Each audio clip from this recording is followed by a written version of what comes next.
Sa pagpapatuloy ng recap, agad na sinabihan ni Lin Xin ang dalawa na tumigil sa kanilang bangayan. Napalingon siya kay Liu Yiking at tinanong ito kung palihim na naman ba siyang sinusundan. Hindi naman nag-atubiling sumagot si Liu Cheng at nagsabing nakakainis na raw ang mga taong ito at handa siyang tulungan si Lin Xin na alisin ang mga istorbo upang hindi na siya guluhin. Napatingin si Ruru kay Liu Cheng, mistulang nagtataka kung ito nga ba ang tinutukoy na dating kasintahan ni Lin Xin. Narinig ni Liu Cheng ang hinala at agad nitong sinagot na mas mabuti pa raw iyon kaysa makarelasyon ang isang bago ng isip na tulad ni Ruru. Hindi nagpatinag si Ruru at sinabing kung siya man ang may ganoong klaseng girlfriend, hihiwalayan niya agad-agad. Dahil sa palitan ng maaanghang na salita, napasigaw si Liu Cheng sa galit at tinawag si Ruru na isang babaeng siga. Dagdag pa niya, hindi raw nakapagtatakang nagsusuot pa ito ng coat para magmukhang college student, kahit hindi naman daw talaga ito ang tipo ni Lin Xin. Napahawak na lang sa ulo si Lin Xin, tila basawa na sa sigawan ng dalawa. Sa puntong iyon, inilabas ni Ruru ang kanyang ID at ipinamukha kay Liu Cheng na hindi siya tulad ng mga mahilig magkunwari. Malinaw niyang sinabi na isa siyang estudyante ng Yanjiang University, sabay middle finger kay Liu Cheng na ikinagulat ng mga nakapaligid. Labis ang pagkagulat ng lahat at tanging napatango na lang si Liu Cheng, hindi makapaniwala sa narinig. Nagtaas ng kilay si Ruru at nagtanong sa paligid kung ano nga ba ang nakakagulat sa kanyang sinabi. Ipinaliwanag niyang hindi lang talaga siya madalas pumasok sa klase, yun lang naman. Napansin ng ilan sa mga lalaki ang kakaibang dating ni Ruru. May ilan na nagbiro pa at nagsabing baka patagaw nitong gusto si Liu Yiking. May mga nagsabi rin na mas gusto raw ng mga lalaki ang masama at misteryosang babae. May isang nagsambit na siya raw talaga ang tipo nito, habang ang isa naman ay nagkomento na kahit maganda si Ruru, halatang delikado itong babae. Hindi na nagpigil si Ruru at muling nagsalita kay Lin Xin. Sinabi niya ngayong alam na niyang taga Yanjiang University rin ito, nagkaroon siya ng motibasyong pumasok sa eskwela. Tahimik na napabulong si Lin Xin sa sarili, iniisip kung magagamit ba niya ito para kumita ng pera, pero hindi pa rin niya sigurado ang tunay nitong relasyon kay Luo Yaxi. Sa gitna ng kaguluhan, biglang tumunog ang cellphone ni Lin Xin. Agad niya itong sinagot at narinig sa kabilang linya ang tinig ni Yuxuan na nagtatanong kung nasa lugar na ba siya. Mabilis na nagtanong si Lin Xin kung nasaan ito, at ipinaalala ni Yuxuan na ngayon ang araw ng museum exhibition. Agad na alala ni Lin Xin ang napag-usapan nila ilang araw na ang nakalilipas. Ngayon na nga ang unang araw ng Cultural Relics Exhibition. Tiniyak niya kay Yuxuan na hindi niya ito nakalimutan, na nakapagpalit na siya ng damit at paalis na. Maluwag ang hininga ni Yuxuan at sinabing mabuti naman daw, dahil bilang major shareholder, kung hindi ito dumating, hindi na niya alam ang gagawin. Matapos ang tawag, tinawag si Lin Xin ng kanyang mga kaibigan at banirong huwag na raw nitong ipakiusap sa kanila na buhatin siya sa susunod na match. Agad na humingi ng pasensya si Lin Xin sa mga kaibigan at ipinaliwanag na may biglaang lakad siya. Binigyan na lang niya ng kasiguraduhan na siya ang sasagot sa overnight fee nila sa internet cafe. Nagpasya na siyang gumamit ng shared bike, kaya tinanong niya ang sarili kung bakit hindi na lang siya mag-scan para makarating agad. Ngunit biglang napansin ni Ruru ang kanyang pag-alis at tinanong siya kung saan siya pupunta, sabay alok na ihahatid siya gamit ang motor nito. Magalang namang tumanggi si Lin Xin at sinabing kaya na niya ito. Ngunit hindi nagpaawat si Ruru at hinayla ang braso ni Lin Xin. Tinanong niya kung kailan siya tuturuan ng teknik na ginamit nito kanina, yung pressure point technique. Sa kabilang banda, nina si Liu Cheng at Pasiga na sinabi kay Ruru na bitawan si Lin Xin. Napailing na lamang si Lin Xin at napahawak sa ulo, habang iniisip kung bakit napakaingay ng paligid. Inilahad niya kay Ruru na maaari niya itong turuan ng acupuncture, ngunit depende ito sa kung may sapat ba itong pangunawa.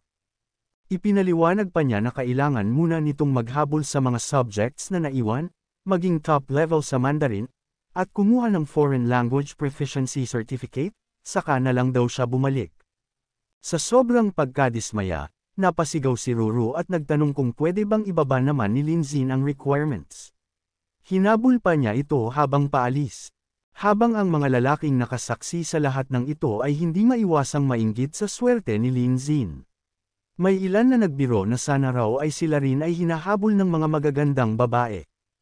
Ang isa naman ay nagsabi na kahit papaano, maganda naman ang katawan ni Ruru.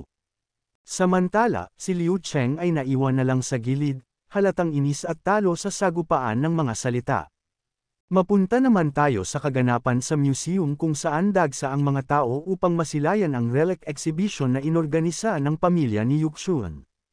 Makikita si Yuxuan sa gitna ng atensyon ng karamihan, maraming bumati sa kanya at humanga sa kanyang kabataang taglay ng katalinuhan. Isa sa mga naruroon ay nagpahayag na kahanga-hanga raw talaga si Director Zia sa kabila ng kanyang murang edad.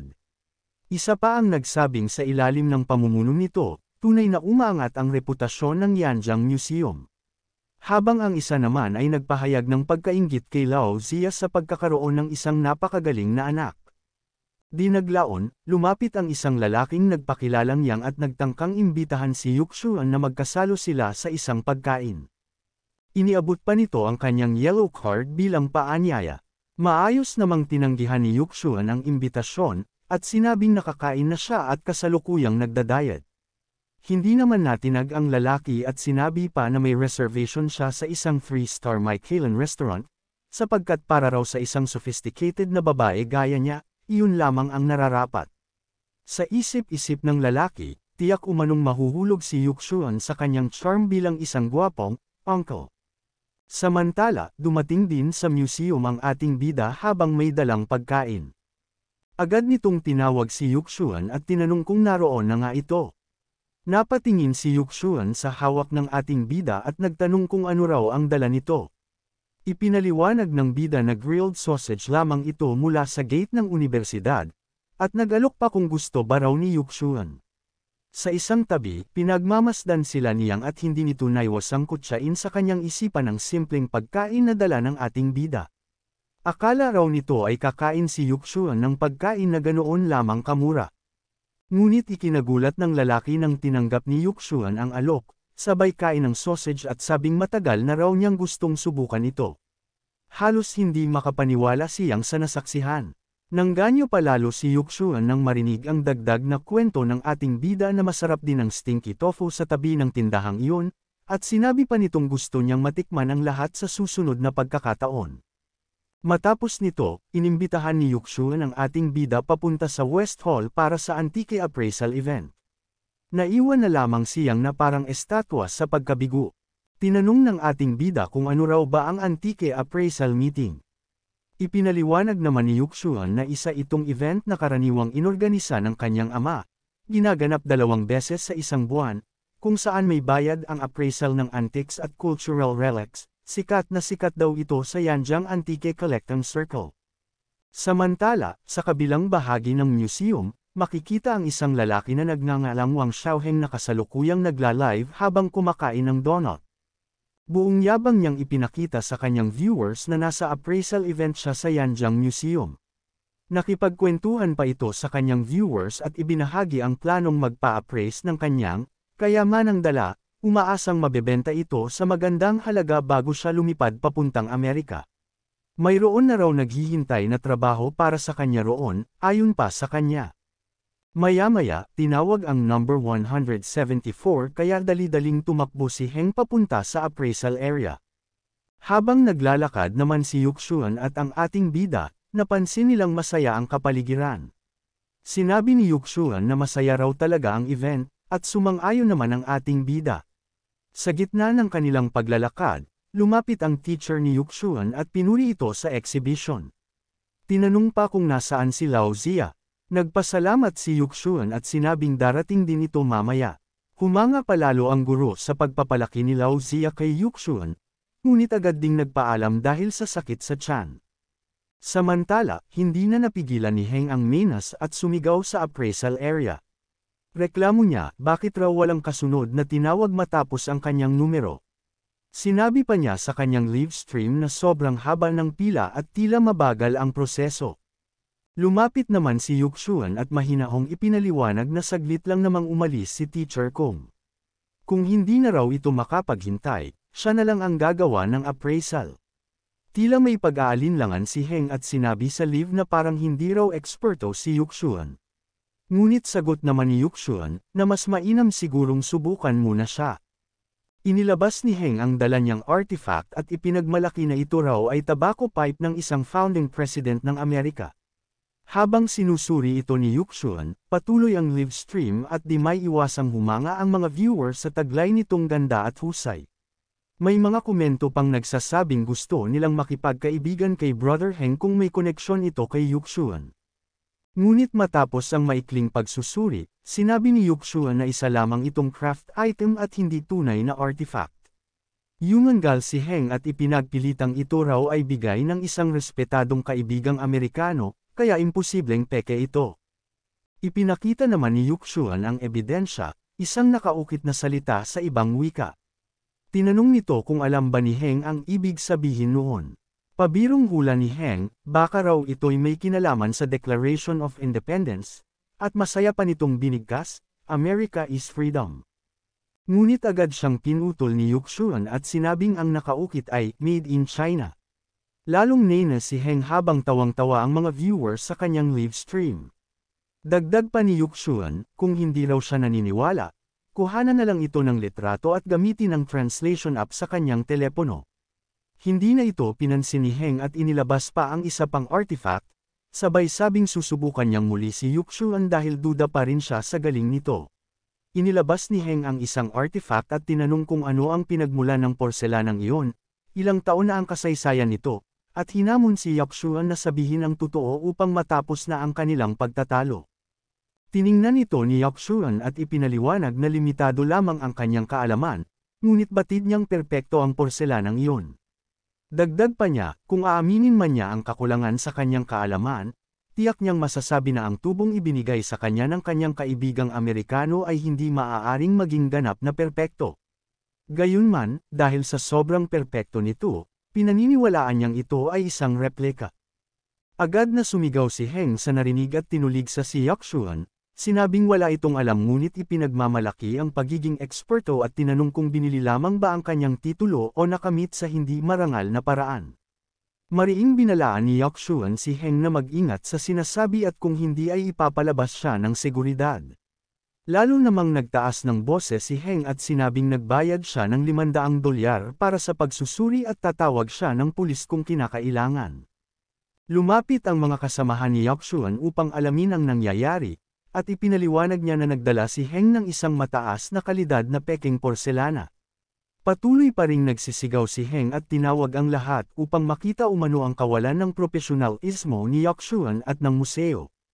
Ipinagmalaki pa niyang mayroon siyang 30,000 tagahanga at binalaan silang alam dapat nila kung sino ang kanilang binabangga.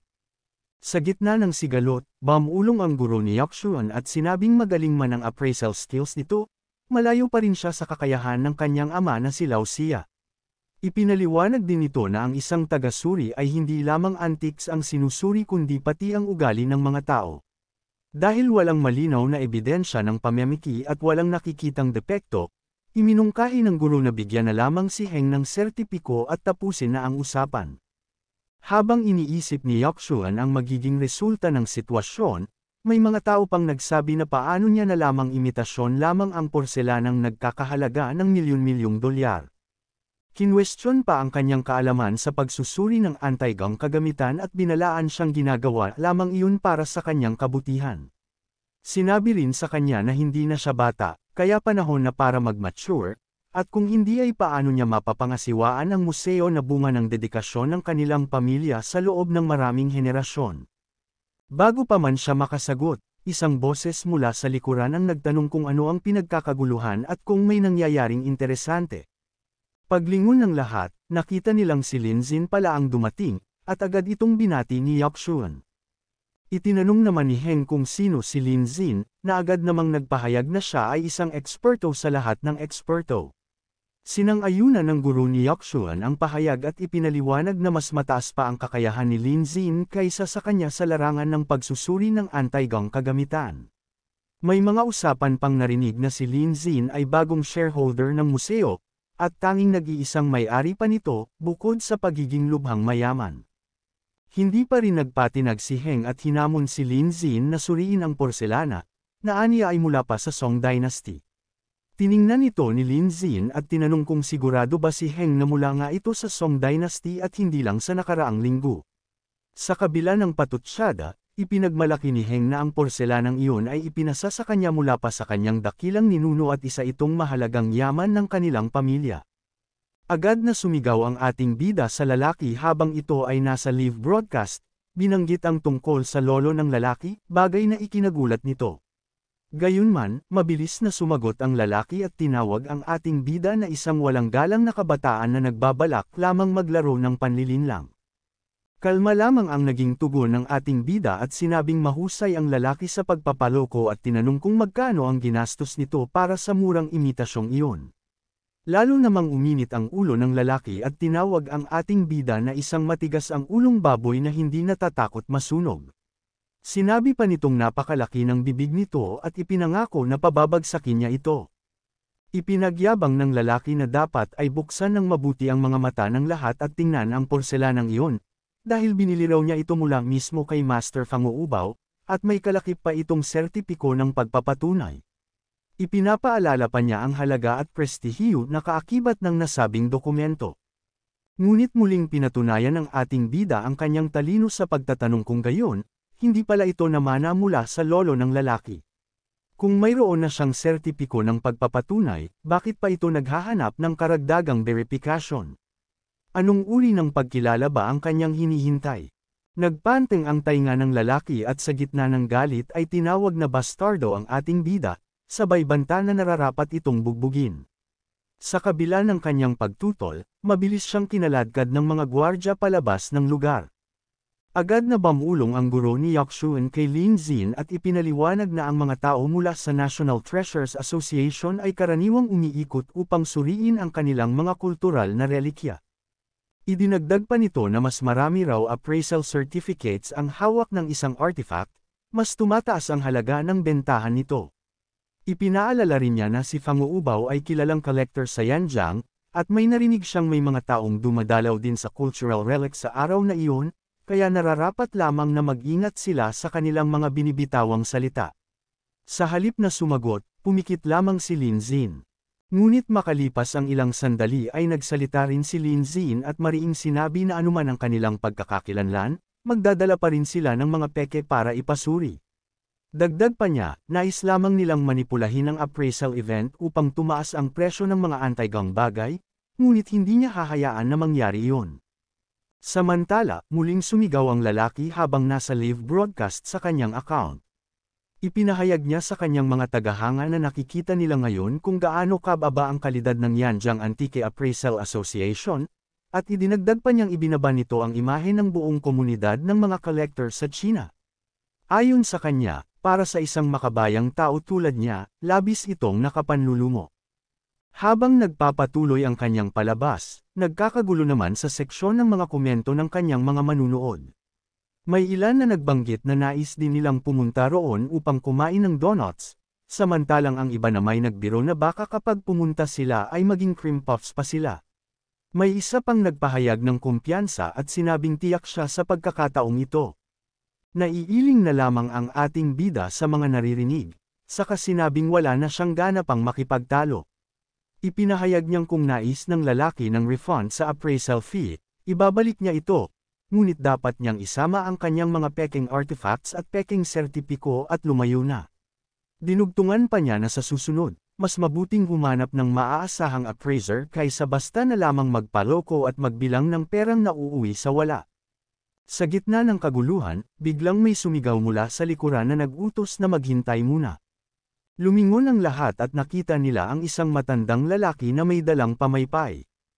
Habang nakatingin sa kanya ang karamihan, ipinahayag ng matanda na siya si Fan, isang kilalang nakolekta ng mga anti-gang gamit sa loob ng higit 60 taon. Ipinahayag niyang lagi niyang pinahahalagahan ang kasaysayan at pinuprotektahan ang kanyang reputasyon. Kaya naman, ang pagtutuligsa sa kanyang pagsusuri at ang pagsasabing peke ang mga artifact na kanyang tinaya ay katumbas ng pagsampal sa kanyang mukha. Dagdag pa niya, kung isang propesyonal na appraiser ang magsasabi ng gayong bagay, Marahil ay pagdududahan na niya ang kanyang sarili at iisipin na maaaring nalinlang na siya ng kanyang tumatandang mga mata sa pagtukoy ng tunay na halaga ng mga gamit. Ngunit aniya, kay Linzin, iba ang kanyang pakiramdam. Ngumiti ang matanda at may halong panunuyan nitong sinabi na isa lamang na hobbyist ang ating bida na wala man lang sertipiko ng pagiging appraiser. Habang nakatingin lamang si Linzin, biglang sumigaw ang lalaki at tuwang-tuwang ikinantsawan siya. Sinasabing wala nga siyang sertipiko at isa lamang siyang karaniwang tao na nagkukunwaring dalubhasa. May isa pang nakisabat at nagsabi na ang appraisal ni Ginoong Fan ang dapat ituring na opisyal na pagtataya. Dinagdagan pa nito na siya man ay nakabili na rin ng mga artifact mula kay Fan, at walang dadang tunay ang mga iyon, kaya't napakalaki pa rin ng halaga hanggang sa kasalukuyan. Sa gitna ng mga paratang, nanatili lamang nakatayo ang ating bida, waring walang pakialam, habang ang guro ni Yakshuan ay nagpaalala na hindi dapat masaktan ang damdamin ni Fan Guobao. Agad namang nagsalita ang matanda at hinikayat ang lahat na maging mapagpasensya. Ipinaliwanag niyang nauunawaan niya ang interes ng ating bida sa mga anti-gang bagay at maaring dahil sa kakulangan ng karanasan ay nakapagsasabi ito ng maling paghatol. Idinugtong pa niya na nararapat na magbigay ng formal na paghingi ng tawad sina Yakshuan at Linzin sa may-ari ng mga artifact at maglabas na lamang ng opisyal na appraisal certificate upang matapos na ang usapin. Ngumiti lamang ang ating bida at biglang nagtanong kung tama ba ang kanyang narinig na marami sa mga taong naruroon ay bumili rin ng artifact mula kay Fan. Tinukoy pa niya ang isang babae at inusisa kung ang hawak nitong porselanang kulay asul at puti ay galing din kay Fan, at humiling na makita ito. Pumayag naman ang babae ngunit nagbabala na dapat itong ingatan dahil hindi niya ito kayang bayaran sakaling mabasag. Agad itong sinuri ng ating bida at nakapansin ng kakaiba. Sa kabilang banda, nakangiti lamang si Fan at sa kanyang isipan ay nag-aabang kung ano ang masasabi ni Linzin. Ngunit mariin niyang idineklara na ito ay peke. Napasigaw ang babae at mariing tumutol, sinasabing wala siyang ebidensya at ipinaalala na inubos niya ang kanyang buong yaman para mabili ito. Ayon pa sa kanya, higit pang nadobol ang halaga nito ngayon at marami ang nagmamakaawa upang mabili ito, kaya't naroon siya upang ibenta ito sa mas mataas na presyo. Muling nagsalita si Fan at nagsabing iyon lamang ay likas na ugali ng kabataan, mapagpaligsahan at hindi marunong tumanggap ng pagkatalo. Subalit hindi natinag ang ating bida at inanyayahan ang lahat ng iba pang nakabili ng artifact kay Fan Guobao na ipakita rin ang kanilang mga gamit. Tawang-tawa ang lalaki at kinutya pa siyang walang saysay ang kanyang ginagawa. Gayunman, naglabasan pa rin ang iba at ipinakita ang kani-kanilang mga porselana, kabilang ang isang sinasabing Ming Dynasty vase at isa pang Yuan Dynasty vase. Habang pinagmamasdan ni Yakshuan ang ating bida, napaisip siya kung maaaring siya ang nagkamali, dahil bagamat mukhang bago ang lahat ng relikyang iyon, wala namang malinaw na ebidensya ng pandaraya. Nagbigay ng salita si Fan at iginiit na hindi dapat sayangin ang oras ng lahat, kaya kung nagkakamali man si Linzin ay mas mabuting aminin na lamang nito at tapusin na ang lahat. Ngunit mariing idineklara ng ating bida na peke ang lahat ng iyon. Ipinaliwanag pa niya na ang gumawa ng mga ito ay isang bihasang master ng pamemiki na halos walang kapintasan ang pamamaraan. Nang marinig iyon ay nagsipagtawanan ang mga tao.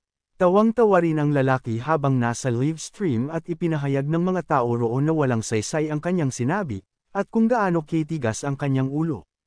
Tinawag pa siya ng lalaki na isang mangmang at itinuring ang buong pangyayari bilang pinaka-nakakatawang palabas ng taon.